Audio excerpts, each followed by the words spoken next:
Chittagong Royals হয়ে গেছে কমিটির টিম, আর নোয়াখালী এক্সপ্রেস হয়ে গেছে সিএনজি এক্সপ্রেস। বিপিএল এ সবচেয়ে এলোমেলো অবস্থায় এই দুটো দলই খেলতে নেমেছে এবং প্রথম দিনই তারা যখন মুখোমুখি হয়, ক্রিকেটের কোয়ালিটিটা যে খুবই লো থাকবে সেটাই তো স্বাভাবিক। কিন্তু তাই বলে এমন এত নিম্নমানের, স্পেশালি নোয়াখালী এক্সপ্রেসের পয়েন্ট অফ ভিউ থেকে একটা টি-20 ম্যাচ হারতেই পারেন। একটা টি-20 ম্যাচে প্রতিপক্ষ 174 রানের করার পর দলটা 109 রানে অল আউট হতেই পারে, 17 নম্বর ওভারে অল আউট হতে পারে। কিন্তু আপনি যখন উইকেট কন্ডিশন বিবেচনায় রাখবেন, তখন প্রতিপক্ষের বোলিং অ্যাটাকের কথা মাথায় রাখলেও এইটা আসলে খুবই খুবই লজ্জাজনক একটা পরাজয় নোয়াখালী এক্সপ্রেসের হয়ে গিয়েছে। বরং কমিটির দল চিটাগাং রয়্যালস, যাদের দলটাকে টুর্নামেন্ট শুরু হওয়ার আগের দিন বিসিবি নিজেরাই টেক ওভার করেছে, কেননা মালিক পক্ষ সারেন্ডার করেছে, দল চালাতে পারবে না।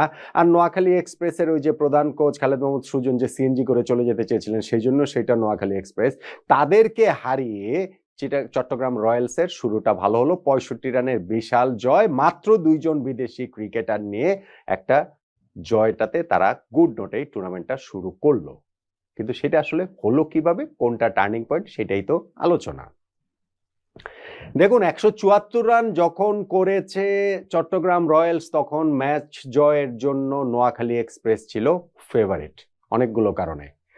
এই দিন সিলেটের দিনের যেই ম্যাচটা হয়েছে, সেইখানটাতে আগে ব্যাটিং করে সিলেট টাইটান্স 190 রান করেছিল, সেই রান তারা করে তো রাজশাহী ওয়ারিয়র্স জিতে গিয়েছিল। হ্যাঁ, সেখানে হাই কোয়ালিটি ক্রিকেট হয়েছে দুইটা হাই কোয়ালিটি টিমের মধ্যে। এখন এইখানটাতে দুইটা তুলনামূলক বাজে কোয়ালিটির দল, ক্রিকেটের মানটাও তেমনই হবে, কিন্তু 174 চেস করে জেতার আত্মবিশ্বাসের রসদ বা এরকম ধারণা করার রসদটা শুধুমাত্র প্রথম ম্যাচেই ছিল না ভাই।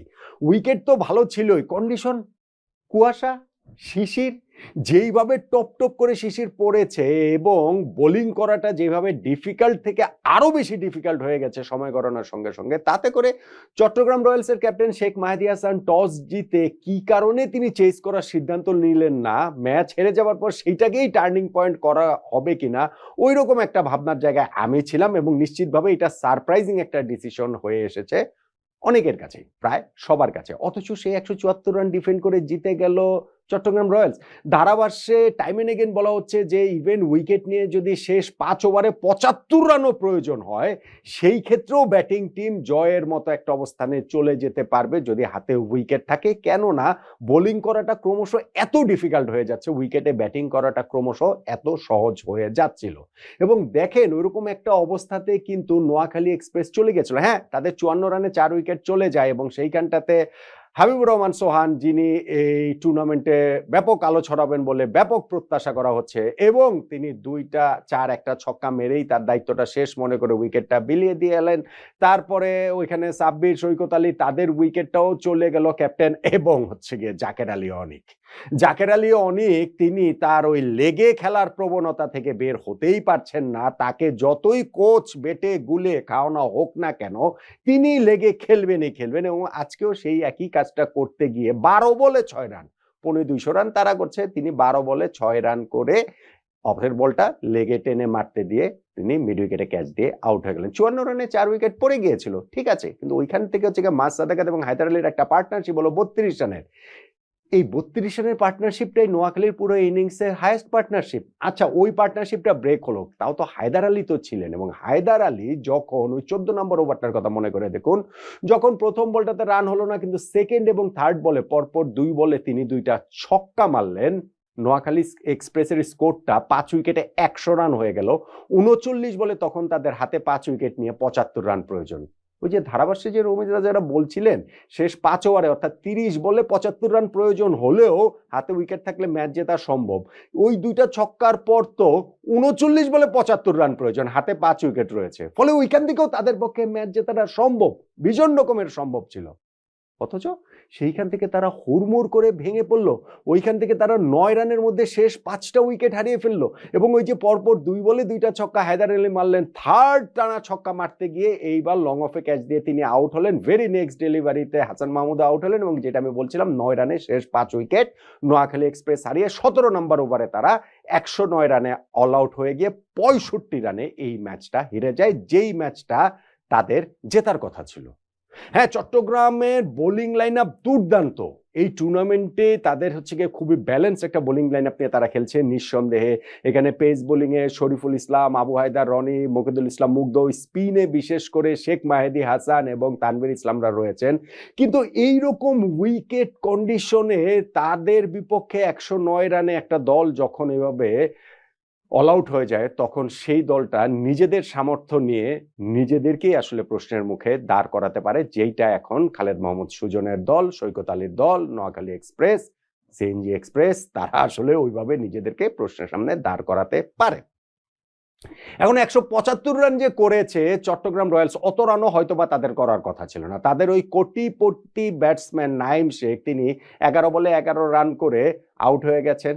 তিনি ওইখানটাতে মিডনে একটা ক্যাচ দিয়ে, এবং তাদের ওই বলছিলাম যে মাত্র 2 জন বিদেশি ক্রিকেটার নিয়ে তারা একাদশ সাজাতে পেরেছে, এবং সেই 2 বিদেশি ক্রিকেটারের একজন মির্জা বেগ, তিনি 69 বলে 80 রানের একটা ইনিংস খেলেছেন। 80 রান কিন্তু অনেক রান, 20 রান কম সেঞ্চুরি, কিন্তু মোরলেস পুরো ইনিংস জুড়েই তিনি স্ট্রাগল করেছেন, তাকে স্ট্রাগল করতে হয়েছে। এবং সেই স্ট্রাগলিং ইনিংসটা আবার এক অর্থে এতগুলো রান, 200 রানের টার্গেট প্রতিপক্ষের সামনে ছুড়ে দিতে দেওয়ার ক্ষেত্রে একটা বড় রোল প্লে করেছে 174 রান তাদের করার ক্ষেত্রে। চট্টগ্রাম রয়্যালসের ব্যাটিং লাইন আপে আসলে কিচ্ছু নাই বলতে মোরলেস কিচ্ছুই নাই। শুরুতেই যখন হচ্ছে গিয়ে আপনার নাইম শেখ আউট হয়ে গেলেন, তারপরে আসলে তাদের এই ব্যাটসম্যান কারা আছেন, কারা এইখান থেকে ওই 20 ওভার টেনে নিয়ে যাবেন, সেইটাই একটা প্রশ্নের সামনে ছিল। মির্জা বেগের ইনিংসটা যেই কারণে গুরুত্বপূর্ণ, হ্যাঁ তিনি এইখানটাতে যেমন হচ্ছে গিয়ে একবার আউট হওয়া থেকে বেঁচে গেলেন, কারণ হচ্ছে গিয়ে আম্পায়ার তাকে আউট দেননি, আম্পায়ার স্কলে বেঁচে গেছেন। আরেকবার আউট দিয়েছিলেন, কিন্তু দেখা গেল ডিআরএস নেওয়ার পর বল লেগ স্ট্যাম্পের বাইরে পিচ করেছিল, স্ট্যাম্পিং চান্স হওয়া থেকেও বেঁচে গেছেন, বাট স্টিল রান তো করেছেন, এবং শেষ পর্যন্ত গিয়ে ওই 80 রানের ইনিংসটাই কিন্তু পার্থক্য করে দিয়েছে। আপনি যদি ওইভাবে বলেন, শেষ 5 ওভারে তারা 51 রান তুলেছে, এবং সেইখানটাতে 13 বলে 26 রানে যে ইনিংসটা খেলেছেন শেখ মাহেদী হাসান, চিটাগাংয়ের পুরো ব্যাটিং ইনিংসে ওই একজনের ব্যাটিংটাতে ওই ইন্টেন্টটা ছিল, টি-20 সুলভ একটু ব্যাপারটা ছিল, এবং তিনি ওই মুহূর্তটাতে আসেন, যেই কারণে শেষ 5 ওভারে তারা ওই 51 রান তুলতে পারে, তাতে করে স্কোরটা 174 পর্যন্ত যায়। কিন্তু স্টিল তারপরেও ওই অবস্থা থেকে নোয়াখালী এক্সপ্রেসের ম্যাচ জেতাটা উচিত ছিল, ম্যাচ জেতার কথা ছিল। ম্যাচের যে অবস্থা সেইটা বিবেচনায় তারা সেটা পারেনি।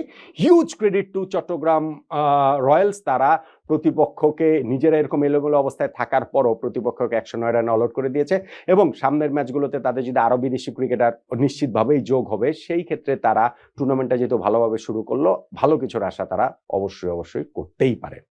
তাহলে টুর্নামেন্টের সবচেয়ে এলোমেলো যেই 2টা দল, চট্টগ্রাম রয়্যালস এবং নোয়াখালী এক্সপ্রেসের মুখোমুখি ম্যাচে চট্টগ্রাম যে 65 রানে জিতলো, সেইটা জয়ে টার্নিং পয়েন্ট কোনটাকে বলবো? এইখানটাতে একটা বলা যেতে পারে মির্জা বেগের ইনিংসটা, স্পেশালি তার ওই আম্পায়ারিং ডিসিশনগুলো, স্পেশালি আম্পায়ার্স কলে 21 রানে ছিলেন বোধহয় তিনি তখন, বেঁচে যাওয়াটা সেটা একটা খুবই গুরুত্বপূর্ণ অংশ। আমার কাছে মনে খুবই গুরুত্বপূর্ণ অংশ শেষ 5 ওভারে যে তারা 51 রান তুলেছে, তাতে 174 রানে পৌঁছে গিয়েছে, সেইটাও টার্নিং পয়েন্টের একটা দাবিদার।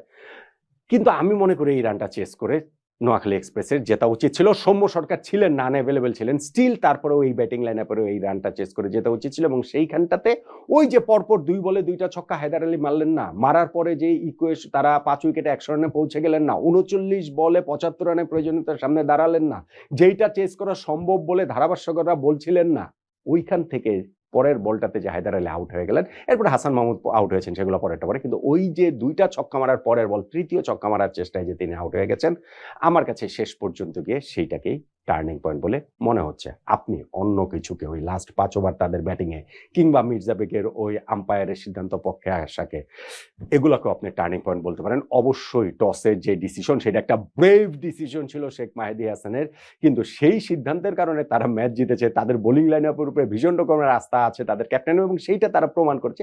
বাট স্টিল সেই টস জয়ের ডিসিশনটাকে আমাকে টার্নিং পয়েন্ট মনে হয় না, বরং তারা হেরে গেলে সেইটাকে টার্নিং পয়েন্ট হিসাবে দাঁড় করানো যেত আমার কাছে। তাই হায়দার আলী পরপর 2 বলে ছক্কা মেরে 14 নম্বর ওভারে তানভীরের ওই বোলিংয়ে তিনি যে এরপর আউট হয়ে গেলেন, সেইটাকেই চট্টগ্রাম রয়্যালসের 65 রানের জয়ে নোয়াখালী এক্সপ্রেসের বিপক্ষে টার্নিং পয়েন্ট বলে মনে হচ্ছে।